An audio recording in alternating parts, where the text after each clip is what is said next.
삼성이 최근 분기 실적이 급등했다고 발표했습니다. 현대는 유럽으로의 전기차 수출이 사상 최대를 기록했습니다. 언론은 한국 경제가 강력한 회복세에 있다고 칭찬합니다. 하지만 잠깐만요. 모든 것이 그렇게 좋다면 왜 마트에 갈 때마다 영수증이 지난달보다 길어지는 걸까요? 왜 매일 아침 마시는 커피 한 잔이 작년보다 15%나 더 비싸진 걸까요? 왜 월급은 그대로인데 지갑은 그 어느 때보다 빨리 비어가는 걸까요? 우리 눈앞에서 하나의 역설이 벌어지고 있습니다. 대기업은 부유해지는데 평범한 사람들은 오히려 더 가난해지는 느낌을 받습니다. 그리고 그 주범은 아무도 눈치채지 못하는 보이지 않는 도둑입니다. 그 도둑은 다름 아닌 환율입니다. 하지만 우리가 너무 과하게 걱정하는 걸까요? 아니면 이것이 정말 심각한 경고 신호일까요? 본격적인 분석에 들어가기 전에 중요한 점 하나를 말씀드리고 싶습니다. 이 영상은 경제 메커니즘을 분석하여 돈의 흐름이 어디로 향하는지 이해하는 것을 목적으로 합니다. 이것은 투자 조언이 아닙니다. 각자의 재정 상황이 다르므로 본인에게 맞는 정보를 선별하시기 바랍니다. 자, 이제 이 숫자를 보겠습니다. 미국 1달러당 1473원. 평범하게 들리시죠? 하지만 이것은 2008년에서 2009년 글로벌 금융위기 이후 15년 만에 가장 높은 수준입니다. 여기까지 들으신 많은 분들이 1997년을 떠올리실 겁니다. 원화 환율이 거의 2,000원에 육박했던 그해 말이죠. 하지만 강조하고 싶습니다. 2024년의 상황은 1997년과는 완전히 다릅니다. 지금 한국은 4천억 달러 이상의 외환 보유고를 가지고 있으며 당시보다 수십 배나 많습니다. 은행 시스템도 훨씬 더 견고해졌습니다. 그렇다면 문제는 무엇일까요? 왜 우리는 여전히 관심을 가져야 할까요? 돈의 흐름에 대한 게임의 법칙을 이해하여 자신의 지갑을 지키고 싶다면 지금 바로 채널 구독을 눌러주세요. 자, 이제 시작하겠습니다. 환율이 왜 그렇게 중요한지 이해하기 위해 간단한 비유를 들어보겠습니다. 에스컬레이터 위에 서 있다고 상상해보세요. 평소에는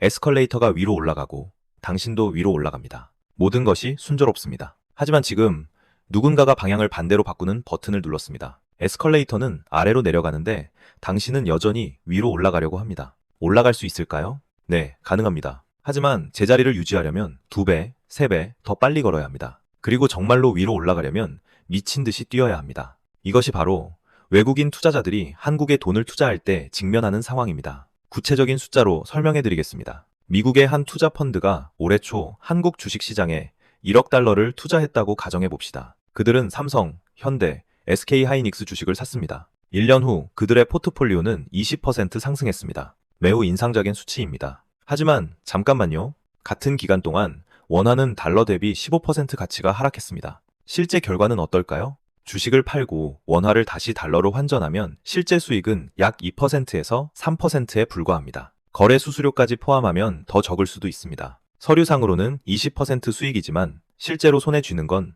2%에서 3%뿐입니다. 역방향 에스컬레이터가 그들의 노력 대부분을 삼켜버린 것입니다. 이것이 금융계에서 말하는 실질 수익률, 영어로 리얼 일드라는 개념입니다. 전문 투자자들은 단순히 성장률만 보지 않습니다. 그들은 환율 변동을 제외하고 실제로 가져갈 수 있는 금액을 봅니다. 그리고 여기서 중요한 점을 말씀드리고 싶습니다. 외국인 투자자들은 한국을 싫어하는 게 아닙니다. 그들은 한국 경제에 대해 어떤 원한도 없습니다. 그들은 단지 가장 기본적인 리스크 관리 원칙을 따르고 있을 뿐입니다. 허상의 수익이 아닌 실제 수익을 내는 곳에 돈을 넣는 것입니다. 그리고 당신도 그 사고방식을 배워야 합니다. 이제 실제 데이터를 살펴보겠습니다. 2024년 상반기 동안 외국인 투자자들은 한국 주식시장에서 14조 원 이상을 순매도했습니다. 이 금액은 약 100억 달러에 해당합니다. 14조 원. 다시 한번 명확히 말씀드립니다. 14조 원입니다. 이것은 공포에 의한 손절매가 아닙니다. 이것은 계산된 이익 실현입니다. 그들은 한국 시장에 돈을 계속 두면 수익이 환율에 잠식될 것이라고 판단했습니다. 차라리 빼서 실질 수익이 더 높은 다른 시장으로 옮기는 것이 낫다고 본 것입니다. 많은 사람들은 미국 연방준비제도, 즉 연준이 금리를 인하하기 시작하면 모든 것이 괜찮아질 거라고 생각합니다. 자금이 아시아로 돌아오고 원화가 강세를 보일 거라고요. 하지만 실제 데이터는 다른 방향을 가리킵니다. 연준은 2024년 말부터 금리 인하 신호를 보냈습니다. 하지만 인하 속도는 예상보다 훨씬 느렸습니다. 한편 미국 경제는 여전히 상대적으로 강하고 달러는 여전히 전 세계의 안전자산으로 여겨집니다. 결과는 무엇일까요? 자금은 한국과 같은 신흥시장으로 돌아오는 대신 계속해서 미국으로 흘러가고 있습니다. 자, 외국인 투자자 이야기는 좀 멀게 느껴질 수 있습니다.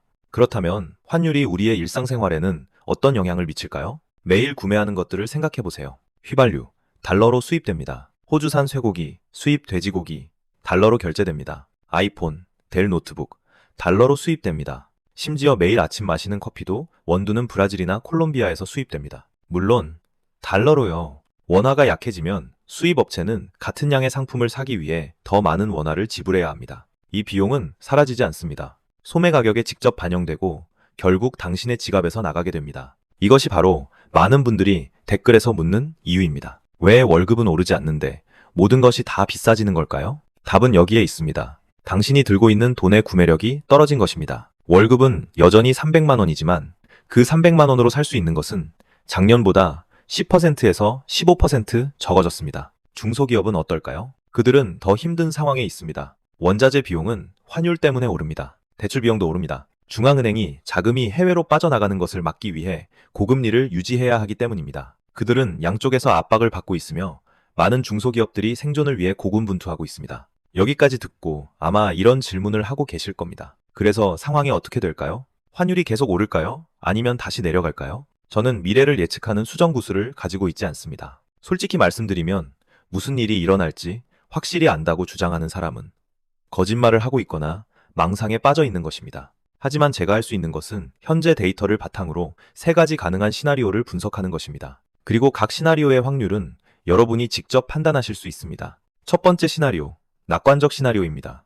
이 시나리오에서는 미국 경제가 연착륙합니다. 즉, 경기 침체 없이 인플레이션을 성공적으로 낮추는 것입니다. 연준이 예상보다 빠르게 금리를 인하합니다. 글로벌 자금이 신흥시장에서 더 높은 수익을 찾기 시작합니다. 동시에 반도체와 인공지능 산업이 계속 폭발적으로 성장합니다. 삼성과 SK하이닉스가 급증하는 메모리 칩 수요로 큰 혜택을 받습니다. 한국 수출이 강하게 성장하고 무역 수지가 흑자가 되며 원화가 강세를 보입니다. 좋게 들리시죠? 하지만 이 시나리오가 실현되려면 많은 유리한 조건들이 동시에 갖춰져야 합니다. 연준이 내년에 최소 4번에서 5번 금리를 인하해야 합니다. 중국 경제가 회복되어 한국으로부터의 수입이 증가해야 합니다. 지정학적 사건이 발생하지 않아야 합니다. 확률은요? 제 개인적인 견해로는 약 15%에서 20%입니다. 불가능하지는 않지만 많은 행운이 필요합니다. 두 번째 시나리오, 비관적 시나리오입니다. 이것은 많은 사람들이 우려하는 시나리오입니다. 환율이 1,500원을 돌파하고 계속 상승합니다.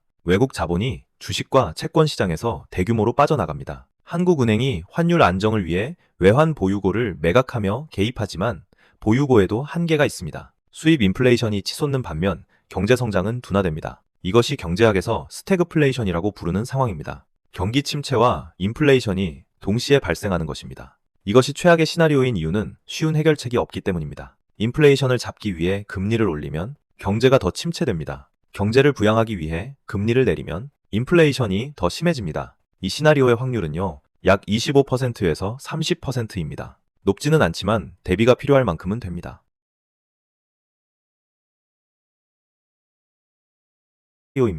이 시나리오에서는 환율이 1997년처럼 1600원이나 1700원까지 급등하지는 않습니다. 하지만 이전 몇 년처럼 1100원이나 1200원 수준으로 돌아가지도 않습니다. 대신 환율이 오랜 기간 동안 높은 수준에 머무릅니다. 금융계에서는 이것을 하이어 포롱거, 즉 더 높이, 더 오래라고 부릅니다. 이것이 우리 삶에 무엇을 의미할까요? 우리는 새로운 가격 수준에 적응해야 합니다. 예전에 싸던 것들이 이제는 더 비싸지고 다시는 예전처럼 싸지지 않을 수도 있습니다. 확률은요, 약 50%에서 55%입니다. 이것이 제가 가장 가능성이 높다고 보는 시나리오입니다. 여기서 중요한 점을 강조하고 싶습니다. 투자와 개인 재무관리에서 전문가들은 미래가 어떻게 될지 예측하려고 하지 않습니다. 그들은 발생 가능한 모든 상황에 대한 시나리오를 준비합니다. 그들은 하나의 결과에 모든 것을 걸지 않습니다. 어떤 시나리오가 발생하더라도 노가웃되지 않도록 자원을 분배합니다. 그렇다면 이 리스크로 가득한 뉴노멀 상황에서 적은 자본을 가진 평범한 직장인은 무엇을 해야 할까요? 다음 분석이 여러분의 저축에 대한 사고방식을 바꿀 수 있습니다. 여기까지 들으셨다면 아마 이런 질문을 하고 계실 겁니다. 그래서 상황이 어떻게 될까요? 환율이 계속 오를까요?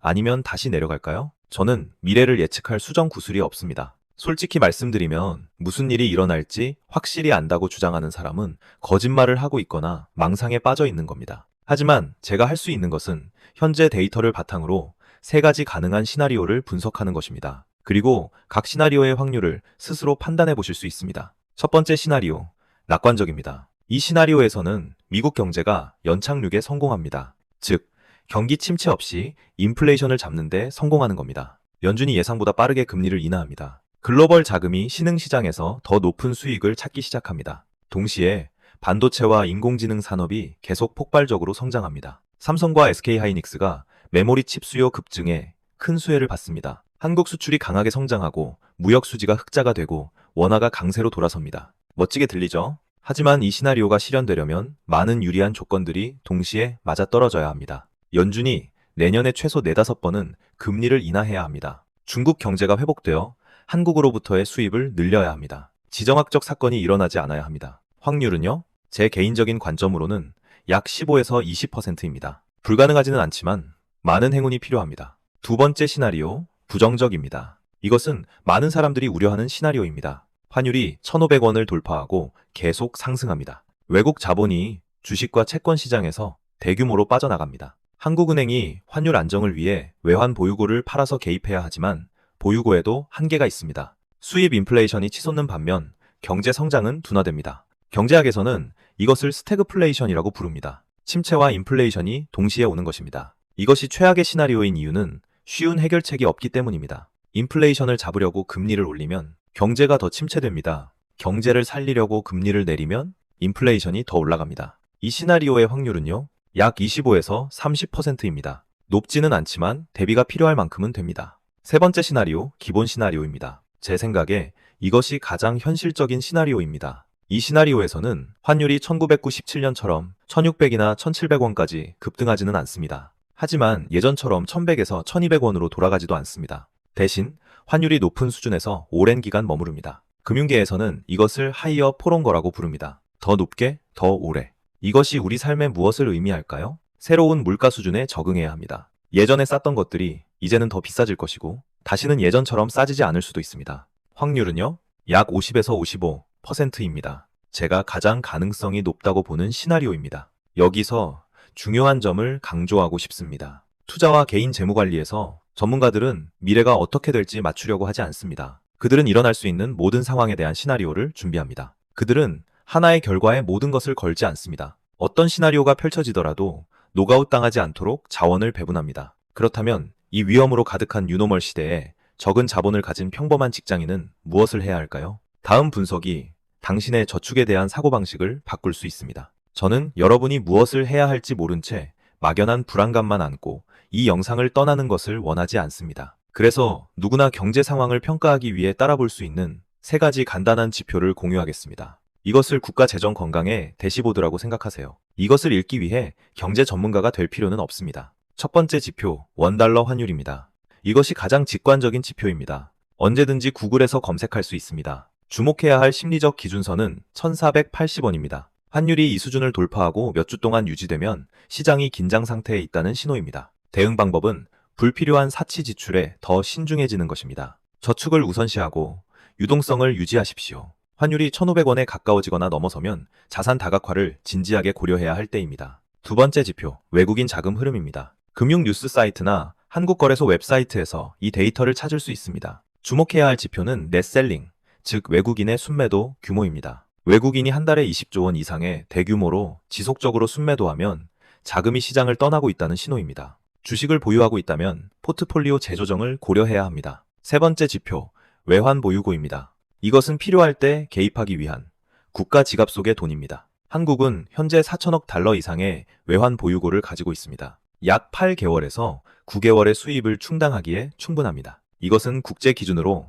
안전한 수준입니다. 하지만 이 보유고가 빠르게 줄어든다면, 예를 들어 한 분기에 100억에서 150억 달러가 감소한다면 한국은행이 환율을 유지하기 위해 강하게 개입하고 있다는 신호입니다. 이것은 장기적으로 지속 가능하지 않습니다. 제 조언은 이렇습니다. 저녁 8시 텔레비전 뉴스를 기다리지 마십시오. 매주 금요일마다 직접 이 3가지 지표를 확인하십시오. 5분밖에 걸리지 않지만 훨씬 더 주도적으로 대응할 수 있게 해줍니다. 우리는 꽤 긴 여정을 함께 해왔습니다. 환율이 왜 중요한지 이해하는 것부터 자금 흐름의 메커니즘, 가능한 시나리오들, 그리고 자신을 준비하는 방법까지 간단한 메시지로 마무리하고 싶습니다. 위기는 모르는 사람에게는 리스크이지만 준비된 사람에게는 도약의 기회입니다. 1997년 금융위기로 많은 사람들이 모든 것을 잃었습니다. 하지만 현금을 준비하고 흔들리지 않는 마음가짐을 가졌던 사람들도 있었습니다. 그들은 저렴한 가격에 자산을 매입하고 20년 후의 부를 위한 기반을 쌓았습니다. 2008년 리먼 브라더스가 무너졌을 때 많은 사람들이 공포에 빠져 투매했습니다. 하지만 침착함을 유지하고 꾸준히 투자를 계속한 사람들은 그 다음 10년 동안 자산을 2배, 3배로 불렸습니다. 차이는 운에 있지 않습니다. 차이는 준비와 마음가짐에 있습니다. 걱정하는 상태에서 통제된 행동의 상태로 전환하십시오. 걱정은 아무것도 해결해주지 않습니다. 행동만이 차이를 만듭니다. 마지막으로 한 번 더 강조하고 싶습니다. 위의 내용은 과거 데이터와 제 개인적인 관점에 기반한 분석입니다. 금융시장은 항상 변동하며 이러한 시나리오가 모든 분께 적합하지 않을 수 있습니다. 예를 들어 자산 축적 전략은 부채가 없는 미혼인 분께 좋을 수 있습니다. 하지만 큰 주택담보대출을 갖고 계신다면 최우선 과제는 추가 자산 매입이 아니라 이자 부담을 줄이기 위해 부채를 갚는 것일 수 있습니다. 각자의 상황이 다릅니다. 그러므로 본인의 개인적인 상황에 맞는지 신중하게 고려해 주십시오. 필요하다면 중요한 결정을 내리기 전에 재정 전문가와 상담하십시오. 지속 가능한 분은 운이 아니라 지식에서 옵니다. 이 영상이 새로운 관점을 제공했다면 좋아요를 누르고 관심 있는 친구들에게 공유해 주세요. 지식은 널리 퍼질 때만 진정한 가치를 가집니다. 안녕히 계십시오. 다음 심층 분석 영상에서 다시 뵙겠습니다.